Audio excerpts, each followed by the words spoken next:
Heavenly Father, you are Jehovah Rapha, the Lord our healer.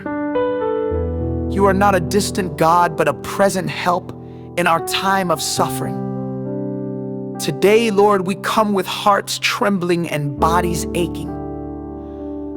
Some are lying in beds of sickness. Others are barely holding on. But you see each one, you know their name. You count every tear.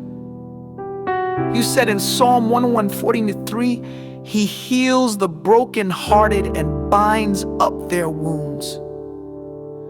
Lord, for those battling cancer, for those struggling with chronic disease, for those suffering in silence from illness doctors cannot explain, we bring them to you. You formed every cell in their body. You hold their DNA in your hands. You know where it hurts, even when they don't have the words. So we declare, by His wounds we are healed. Isaiah 53:5. Bless the Lord, O my soul, and forget not all His benefits, who forgives all your iniquity, who heals all your diseases. I will restore health to you, and your wounds I will heal, declares the Lord.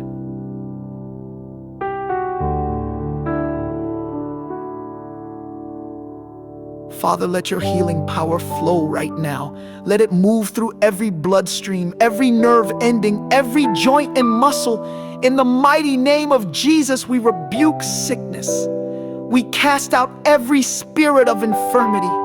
We cancel the power of fear and speak peace into every storm.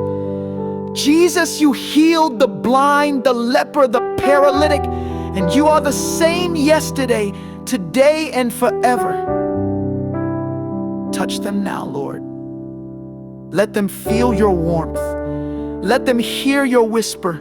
Let them know they are not alone. For even more than physical healing, Lord, we cry out for a divine encounter. Meet them, Jesus. Step into their room, their hospital, their secret place. Let them see you as the lover of their soul, the one who weeps with them, the Savior who bore their pain. May this trial become a holy ground where they meet you like never before. Let healing come with revelation. Let peace come with purpose. We believe in miracles, but above all, we believe in you, Jesus. The only way, the only truth, and the only life, the one who conquered death, the one who lives forevermore. And so we rest in your hands. We trust in your love. Let this be the beginning of a testimony. Let healing spring forth. Let your glory be revealed in the powerful healing and beautiful name of Jesus Christ, our Lord, our Redeemer, our healer, and our soon coming King. Amen.